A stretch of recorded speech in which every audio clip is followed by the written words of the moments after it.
तर आता आढावा घेणार आहोत सुपरफास्ट बातम्यांचा. बघूयात महाराष्ट्र सुपरफास्ट. 3 वर्षीय विधी पदवी अभ्यासक्रमाची प्रवेश प्रक्रिया 5 ऑगस्ट पासून सुरू झाली असून विद्यार्थ्यांना 7 ऑगस्ट पर्यंत महाविद्यालय पसंतीक्रम भरता येणार आहे. पहिल्या फेरीची जागा वाटप यादी ही 11 ऑगस्टला जाहीर होणार आहे. या अभ्यासक्रमासाठी 48,420 विद्यार्थ्यांनी नोंदणी केली आहे.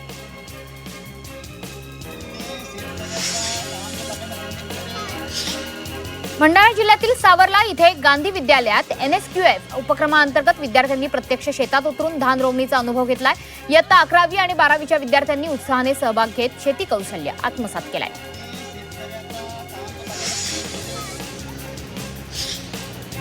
उल्हासनगर महापालिकेच्या 22 शाळेतील 3.5 ते 4,000 विद्यार्थ्यांना शैक्षणिक वर्ष सुरू होऊन 1.5 महिना उलटूनही शालेय साहित्य मिळालेलं नाही. शासनाच्या नियमानुसार साहित्य वाटप न झाल्याने विद्यार्थी वंचित असून एक हात मदतीचा या संस्थेकडे शिक्षण मंडळाकडे जाब विचारत तातडीनं साहित्य वाटपाची मागणी केली आहे. गणेशोत्सव जवळ आला असूनही मुंबई महापालिकेकडून अनेक मूर्तिकारांना शाडू माती आणि इको फ्रेंडली रंग मिळाले नसल्याचा आरोप करण्यात आलाय. पर्यावरणपूरक गणेशोत्सवासाठी साहित्याचे तातडीनं वाटप करण्यात यावं अशी मागणी शिवसेनेकडून करण्यात आली आहे. यंदाच्या गणेशोत्सवात पीओपी गणेश मूर्तींवर संपूर्ण बंदी घालणं शक्य नसल्याचं राज्य सरकारनं मुंबई उच्च न्यायालयात स्पष्ट केलंय. मात्र भविष्यात पीओपी मूर्तींचा वापर टप्प्याटप्प्यानं बंद करण्याचं नियोजन असल्याचं सरकारनं स्पष्ट केलंय. या प्रकरणी पुढील सुनावणी ही बुधवारी होणार आहे. राज्यातील मेट्रो विस्ताराला वेग देण्यासाठी 2030 पर्यंत 300 किलोमीटरहून अधिक नवीन मेट्रो मार्ग सुरू करण्याचं नियोजन करण्यात येणार आहे. मुख्यमंत्री देवेंद्र फडणवीस यांनी नवीन मेट्रो प्रकल्प 3 वर्षात पूर्ण करण्याचे निर्देश दिलेत. मुंबई, पुणे, नागपूरसह विविध शहरांमध्ये मेट्रोचा विस्तार होणार आहे.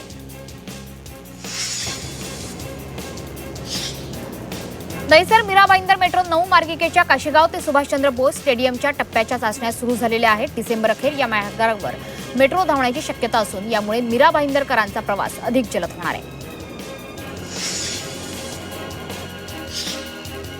बुलेट ट्रेन प्रकल्पातील पायाभूत सुविधांसाठी 847 खारफुटीची झाडं तोडण्यास मुंबई उच्च न्यायालयानं मंजुरी दिली आहे. मात्र वृक्षारोपण केवळ आकड्यांचा खेळ नसावा आणि पर्यावरणीय नुकसान भरून काढण्यासाठी प्रभावी उपाय करावेत असं न्यायालयानं स्पष्ट केलंय. वाशिममध्ये दमदार पावसामुळे मालेगाव तालुक्यातील आडोळ प्रकल्पातला जलसाठा 1% 21.58% पोहोचला. यामुळे रिसोड शहरासह 8 ग्रामपंचायतींच्या पाणीपुरवठ्याचा प्रश्न काहीसा सुटला असून प्रकल्प पूर्ण करण्यासाठी आणखी पावसाची गरज आहे. भिवंडी, शहापूर आणि कल्याण ग्रामीण भागात झालेल्या मुसळधार पावसामुळे रस्त्यांवर पाणी साचलं असून वाहतूक मंदावली आहे. पाण्याखाली गेलेले खड्डे अपघाताचा धोका वाढवत असून प्रशासनानं तातडीनं दुरुस्ती करण्याची मागणी केली आहे.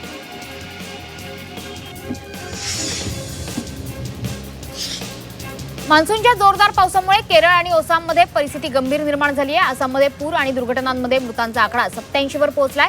बिहार, बंगालमध्ये वीज कोसळून 11 जणांचा मृत्यू झालाय. दरम्यान 10 राज्यांना मुसळधार पावसाचा इशारा देण्यात आलाय. वाशिम आगारातील एसटी वाहक राजू वाणी यांनी 2 वर्षांपूर्वी सापडलेली 24,000 रुपयांची पिशवी संबंधित प्रवाशाला परत केली आहे. कासाबाई गायकवाड यांनी रक्कम मिळवून देत त्यांनी प्रामाणिकपणाचा आदर्श दिला. देशात 1 मार्चपासून उष्माघातामुळे 20 जणांचा मृत्यू झाला असून 4,853 प्रकरणांची नोंद झाली आहे. महाराष्ट्रात सर्वाधिक 11 मृत्यू झालेत. केंद्र सरकारने उष्णतेच्या लाटेचा नैसर्गिक आपत्तीमध्ये समावेश केल्यानं मदतीचा मार्ग मोकळा झाला आहे.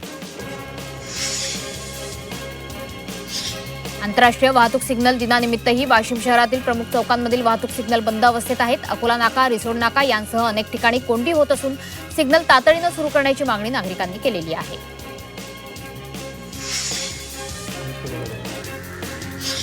अकोला जिल्ह्यातील दानापूर येथे शेकडो वर्षांची राधाकृष्ण लई यात्रा भक्तिमय वातावरणात पार पडली आहे. हरिनामाच्या गजरात, ढोलताशांच्या निनादात भाविकांनी सहभाग घेतलाय. शेतकऱ्यांनी समृद्धी आणि चांगल्या पावसासाठी देखील प्रार्थना केली आहे.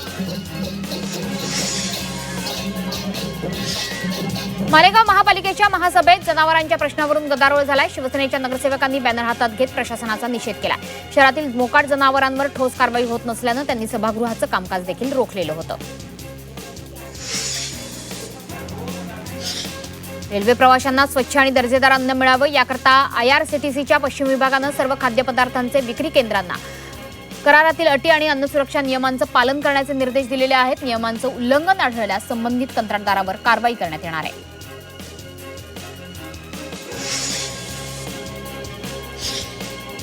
वाशिममध्ये अन्न आणि औषध प्रशासनाच्या तपासणीत पनीर आणि टोस्टचे नमुने असुरक्षित तर खवा, पनीर आणि दह्याचे नमुने कमी दर्जाचे आढळलेले आहेत. कारवाईत मोठ्या प्रमाणावर खाद्यपदार्थ जप्त करण्यात आलेत.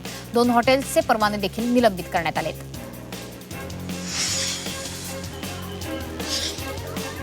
महिला राखीव डब्यात अनधिकृतपणे प्रवेश करणाऱ्या पुरुष प्रवाशांना आता 2,500 रुपयांपर्यंतचा दंड आकारला जाणार आहे. रेल्वे कायद्यातील सुधारित तरतुदींनुसार आरक्षित डब्यात बेकायदा प्रवेश आणि इतर गैरप्रकारांवर कडक कारवाई केली जाणार आहे.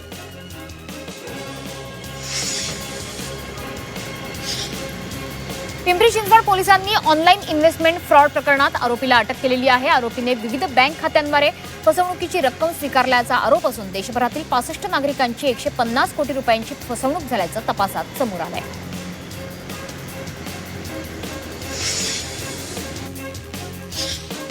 वाढत्या सायबर फसवणुकीच्या पार्श्वभूमीवर सर्वोच्च न्यायालयाने आरबीआयला 4 आठवड्यात मानक कार्यप्रणाली तयार करण्याचे आदेश दिलेत. तक्रार निवारण, जनजागृती आणि फसवणूक रोखण्यासाठी प्रभावी उपाययोजना करण्याचे निर्देश सुद्धा देण्यात आले.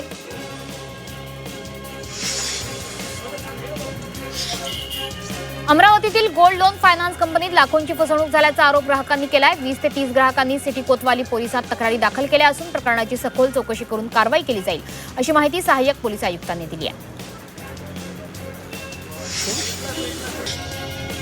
कराड तालुक्यातील विंग इथे शेतातील वीज पंप सुरू करण्यासाठी गेलेल्या 22 वर्षीय वैभव नलवडे याचा विजेचा धक्का लागून मृत्यू झालाय. सातारा जिल्ह्यात गेल्या 5 महिन्यांमध्ये विजेच्या धक्क्याने 13 जणांचा मृत्यू झाल्यानं नागरिकांमध्ये चिंता वाढली आहे.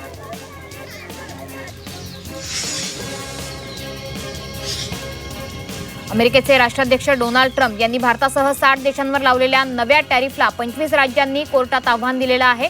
ही शुल्कवाढ बेकायदा असल्याचा दावा करत ती रद्द करण्याची मागणी करण्यात आली आहे.